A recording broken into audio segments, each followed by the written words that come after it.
Hello, and welcome back to Shatter Our Souls, Part 2 of Challenging Baron.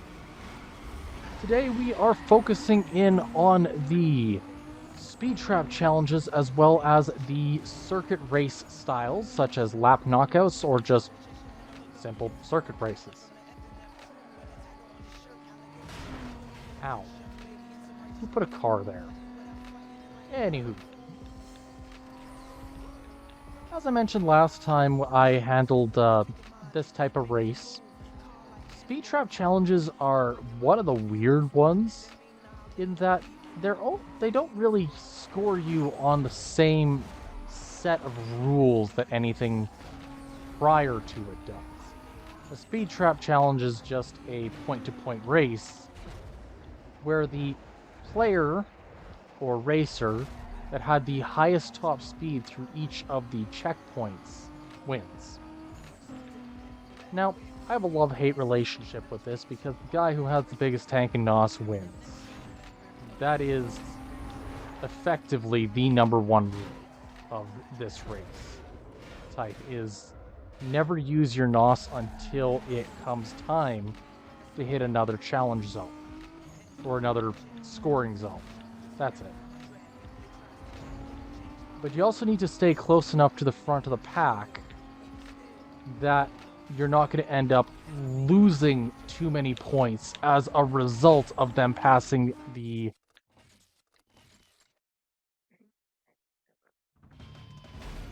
finish line before you. Like what just happened. So I reset the race because, oh well.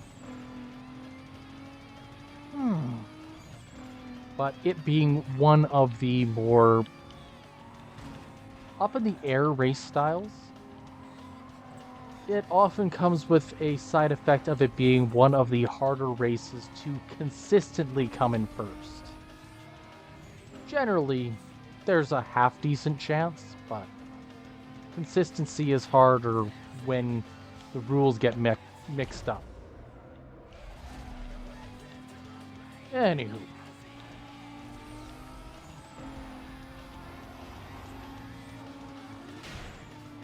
Had to make a grand entrance. I think I nailed that one. Alright. So, I suppose it is as good a time as any to talk about how this car is handling itself compared to my expectations initially. And the answer is my expectations are non-existent at this point. The reason being is because my expectations are so far out of the water that I can't even make an appropriate statement regarding it. Because no matter what I say, whether it's going to be, oh, this is way harder than expected, way easier than expected, it doesn't mean anything most of the time. Because if I were to say it's way harder than expected, it's just oh, so you're losing more races than you initially expected. Or way easier, in which case, you're either more skilled than I thought, which is not the case. Well, is rarely the case, I should say. Or I am overestimating the AI and the systems within the game too much. Rather than talk up on that, instead I am going to simply state that I am losing fewer races than I expected, but the races that I am losing are the ones that I expected to lose. In some capacity, such as speed trap races and kind of the more, shall I call it, precise races are the ones that I am struggling with more.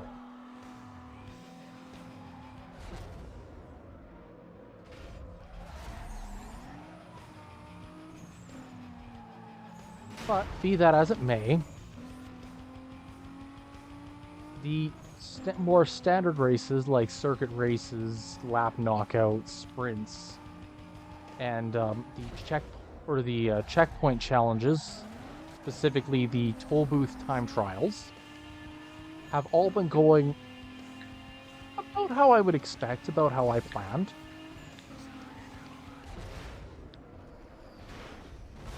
Which tells me I'm not a fish out of water just yet. However, by the looks of how this first lap has went, this might be another one of those I have multiple attempt races. Because they seem to be holding their own quite well today. Of course, I find that circuit races are closer to stamina. It's easy to win a single lap race if your opponent makes a mistake. It's easy to win a point-to-point if your opponent makes a mistake. But being able to consistently make it through the track lap after lap, that's where things get difficult. I remember back in Need for Speed Underground, I believe it was like Challenge 108 or something. It was a 6-lap race on the terminal track. And for the life of me, I could not beat this race. I was constantly trying and attempting the challenge, but I probably got stuck on that one race for a good 2 years. Simply because I struggled with that one track. It wasn't that the track itself is difficult, it was that the consistency I needed for 6 laps in a row was just absurd to me. And was not feasible for me at that time. And so uncompleted it remained for a long span of time. However, once I beat that challenge, the rest of the game came easily, and was done within that evening. So, I don't know, food for thought. But, regardless of food for thought, it's not going to matter if I can't tackle this beastie. So, time to tackle Charlie here with the Mazda RX-8. Definitely an RX-8. Now, I think I mentioned it when we were tackling Izzy. The RX-8 is the epitome of a tuner. Tight turns are its specialty. Which means that Charlie here has the edge when it comes to that last portion of the track.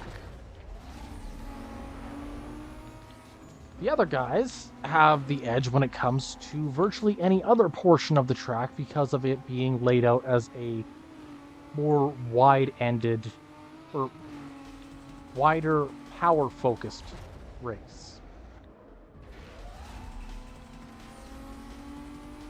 Hi. Well, I have a bad feeling about this. Maka has fallen behind after smashing into a wall. Illusion has lost the illusion of control. And Charlie here is next on the chopping block.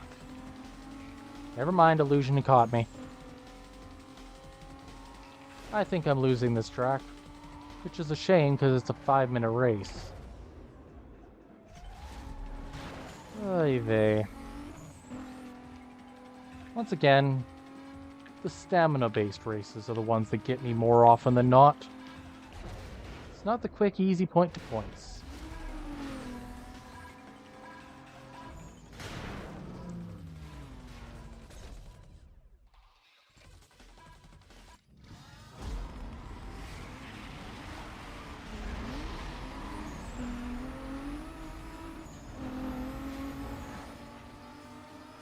Okay. So, we're going to hope for better luck this time. After having lost the last race.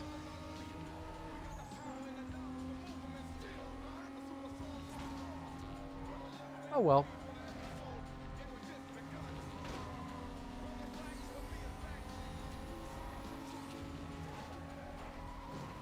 Yep, this is what I was afeared of. This is the kind of performance issues that the Lexus is known for within Need for Speed Most Wanted. Now I have to state that this is not a issue that comes from the car in real life. Only that the Lexus was programmed with lower top speed and acceleration than a large majority of other vehicles, with subpar handling. Overall, it's probably one of the most balanced vehicles, and thus relatively easy to control. The car has too good of handling, or your steering is going to feel loose and it's going to be easy to spin out in certain circumstances.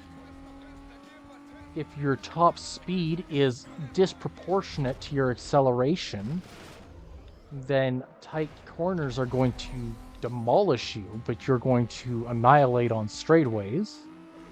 If your acceleration is disproportionate to your top speed, then your acceleration is going to make it so that you can reach your top speed relatively easily, making corners not too big an issue, because you'll re-achieve that top speed quickly. But it doesn't really do much in the long run. So this being a more balanced vehicle, I think, is the potentially a good thing. But that entirely depends on how the game progresses.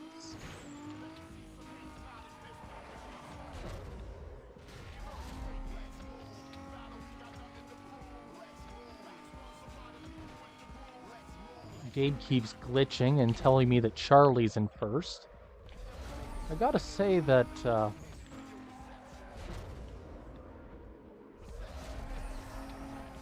of the things I've always loved about the game is actually how responsive the controls are.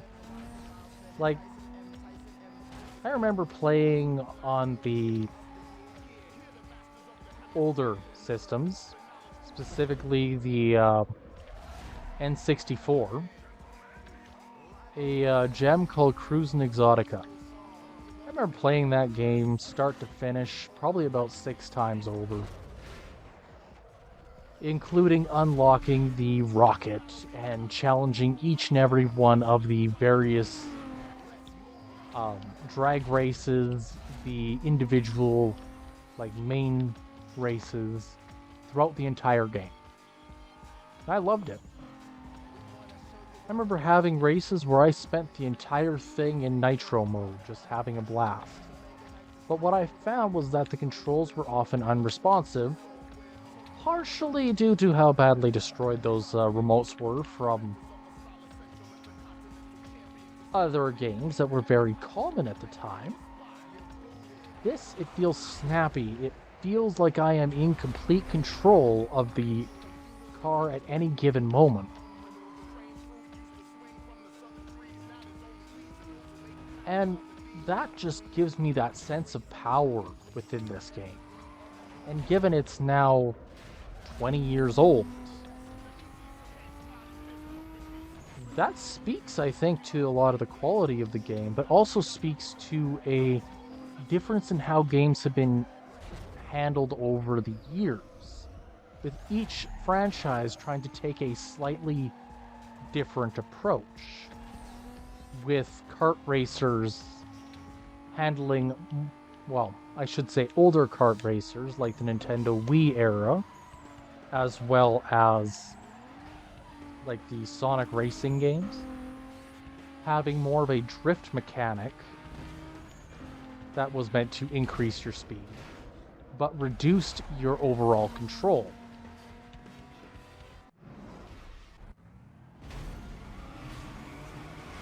Of course, there's the flip side where you have the Forza era and the PlayStation, like the late PlayStation era, which was very snappy and well executed as well. But a lot of what came directly after this had to do with like that motion control era of gaming. And while some games nailed it, others did not. This was actually one of the last Need for Speed games that ended up exclusively on the GameCube, as the direct sequel, Need for Speed Carbon, had a dual release for the GameCube and Wii, something I didn't realize until quite recently.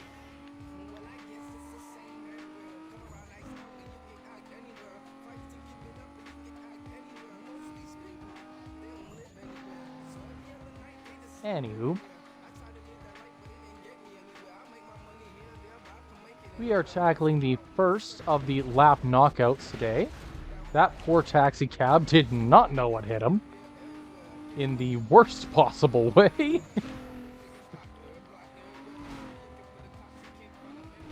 always found the lap knockouts easier than a standard circuit race, because it didn't matter if you couldn't beat the person in first on the first lap. That didn't matter.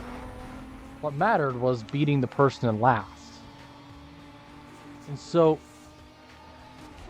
it always felt like less of a challenge the later on you got, because those later challengers didn't necessarily have as much placed on them, or as much focus placed on it. You were not always focused on getting to first place, you were always focused about not being in last. Or at least, that's how I take it.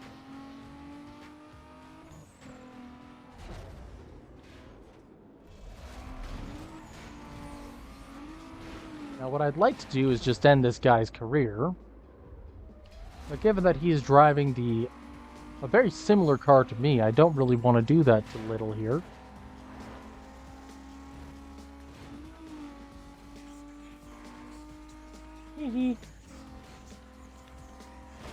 And poor Francis.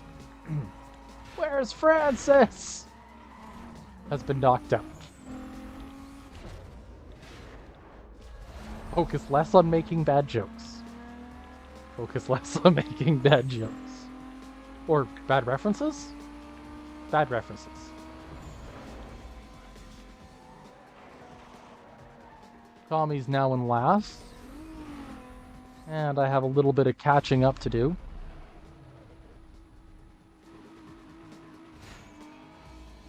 Yeah, if I was a little to the right, I could have taken out the traffic lights. That would have made driving the city a lot more fun.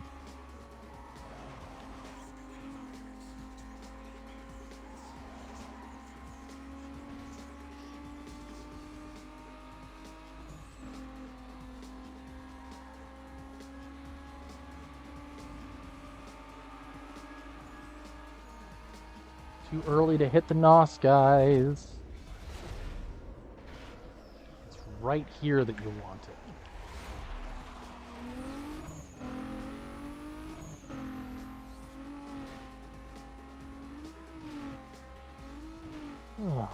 The way I tend to use nitrous oxide is a quick burst of acceleration, which effectively gets me into first place faster or easier than a lot of like slower, more methodical uses of it would be.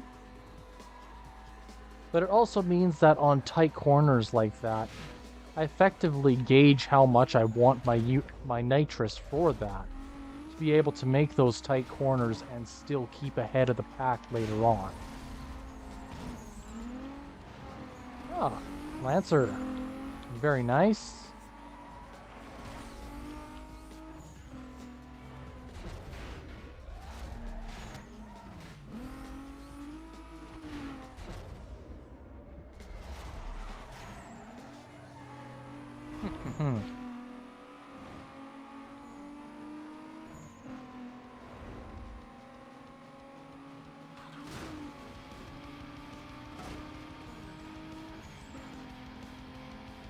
Wow. I'm having a lot of bad luck today.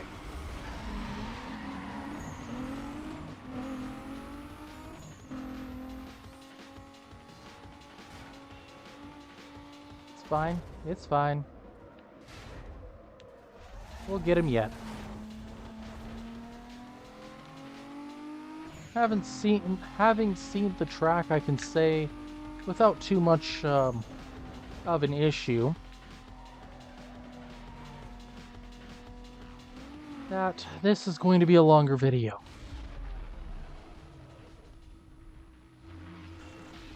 But we are going to make it happen. And I think I'm going to split this set of videos into our first set of 4. Because we're going to handle Baron and make a new car after challenging him.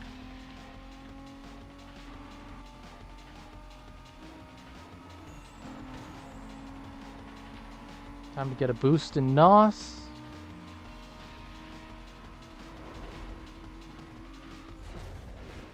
Nope, not making the shortcut this time.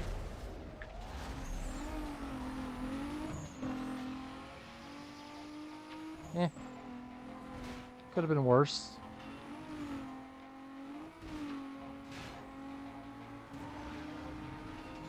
Oh, hi Francis. What are you driving today? Aston Martin. Very nice choice of car.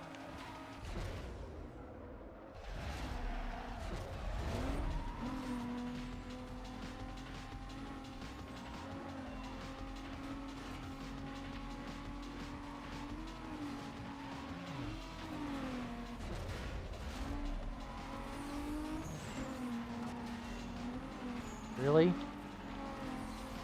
guys are gonna do that to me?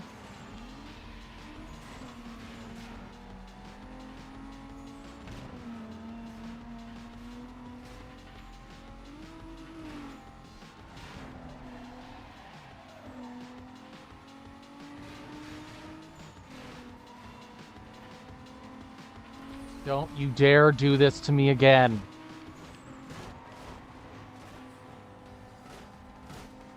There we go. Francis is down. Okay.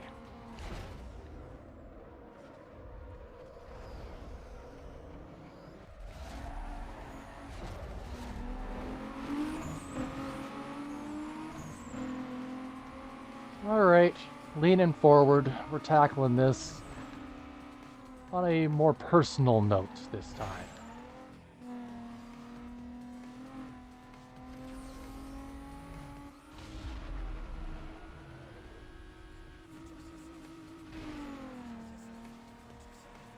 Looks like Little, the one with the other Lexus, got caught in traffic, which is a good thing for us.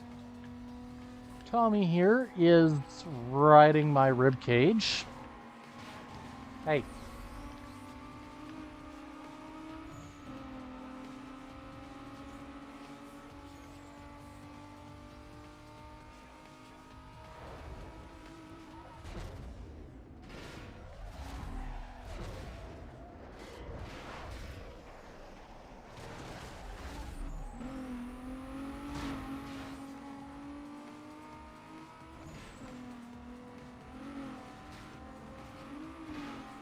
Tommy just ran a truck off the road. Not that I haven't done that a few times. Speaking of running a vehicle off the road, there goes a taxi.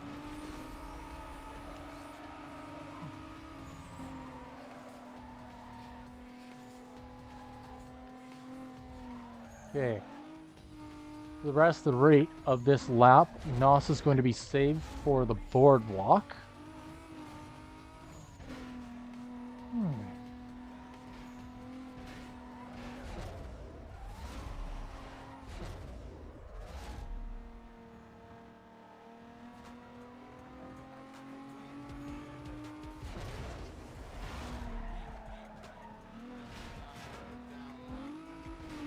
Alright, Seaside Boardwalk.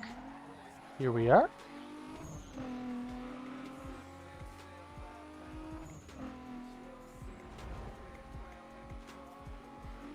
We're in a safe zone.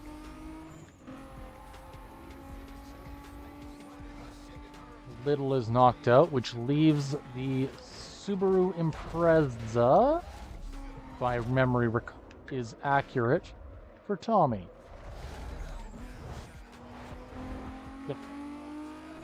Tommy is not ahead of me. Game. Thank you.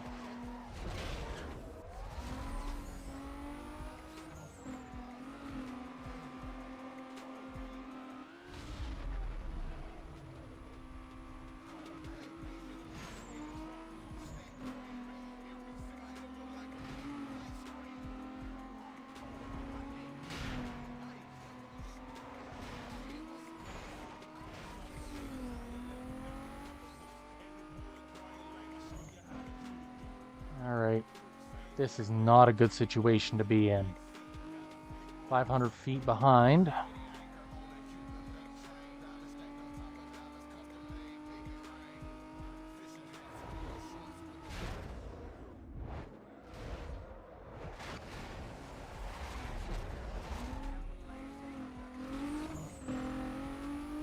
Finally, first time I actually take the shortcut properly-ish.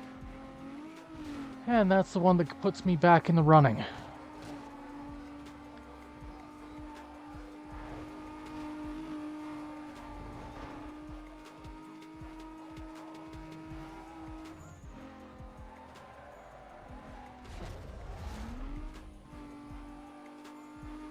Now, a little known thing about the speed breaker. It does actually reduce your top speed in that moment. Actually quite dramatically, usually about 40 miles per hour. Now, the reason why I usually don't mind it is it's usually followed up by a shot of NOS to try to give me a boost back up. And it is usually used in tight corners where I'd be hitting the brakes or some variation thereof to get through it anyways. That was not intended.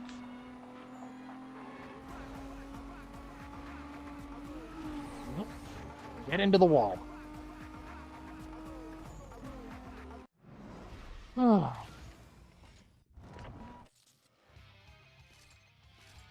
And with that, if you like what you see, or curious where we're headed next, drop a like, leave a subscribe, we'll get you next time.